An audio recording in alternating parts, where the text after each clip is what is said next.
Jambo. Jambo mpasha habari. Ndio unaweza kujitambulisha kwa watazamaji wetu? Mimi ni Philippe Kasole, nikiwa kiongozi wa shule ya New Era International School. Ndio watu wanaweza elewa ya kwamba shule la New Era linapatikana kwanza mu vitengo gani vya masomo?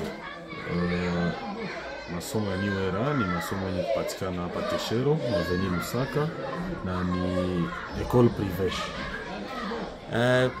Kwa muda kama na huu inakuwa miezi miwili ambapo waasi wa M23 wamekamata mji wa Goma. Hali kwenu walimu inakuwa namna gani? Kwa ngambo yetu tunaishi na M23 ama M23 AFC.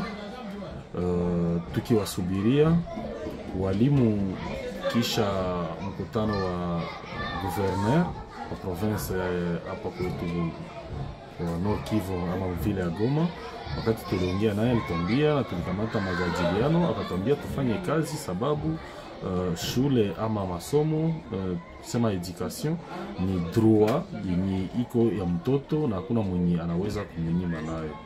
Ndio, na siku zilizopita tuliona kibarua ambacho kimepitikana kutoka kwa waziri wa Jamhuri ya Kidemokrasia ya Kongo akionyesha kwamba wanafunzi ambao wanakuwa mnamo kidato kia 6 ya sekondari na ya msingi hawatafanya mitihani yao ya mwisho ili watasubiria hadi mizozo ikamilishwe. Na pia tumeona kingine kutoka hapa kwa anayehusika kama kiongozi wa M23 akionyesha ya kwamba yale yote yatakwenda tekelezwa katika nchi ya Rwanda. Nyinyi mlikamata njia gani?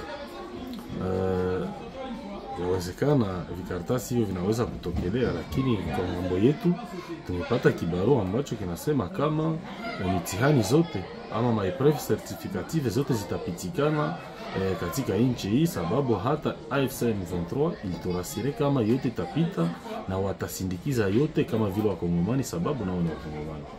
Ndio, na kwa upande mwingine tunapotazama kuna mashule mbalimbali ambapo tumeona kunako mitandao wakisema ya kwamba waasi wa M23 wamepita kunako shule tofauti kuchukua vijana wenye nguvu.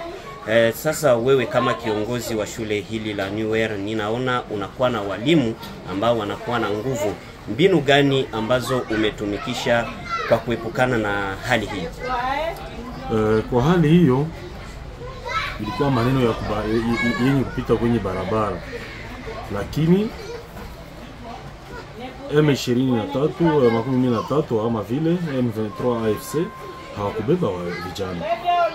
Walikuwa wakiingia kwenye shule wanakuja kuangalia kama hakuna vifaa vya serikali ambavyo vinaweza kuwa hata kama vile wanaingia kwenye shule walipata information kuna bombe labda wala bunduki au ambayo maskari walitupa, wanafika kwenye shule ni kwa kuikamata ama wanafanya renseignement fulani. Renseignement hizo wanafika kwenye shule, lakini kusema ati kuna shule hata moja ambako walifika kukamata watoto wanafunzi wengi kusoma, hapana. Na hata governor mwenyewe alituambia tukitafuta wale ambao watakaoenda katika serikali hawakuona hata mafaa ambayo inaweza kuwatumana kusudi waende kwenye shule, ijapokuwa vijana ni wengi wengi kuzunguka ndani ya makata, ndani ya makartie katika Kiswahili yetu ni kwa simple. Ndio, na tunapotazama tatizo ambazo zinakuwa kwa siku hizi ambapo kabisa vita inatanda katika nchi yetu ya Kidemokrasia ya Kongo, hasa katika jimbo ya kaskazini na kusini na hata Manyema, tunaona matatizo hayo yote. Nyinyi ya wapi ambayo mmekabiliana nayo kama changamoto? Unasema kwa upande wa wazazi, kwa upande wa wazazi mnakabiliana na changamoto gani? No, kwa upande wa wazazi inaonekana kweli wazazi hawana pesa.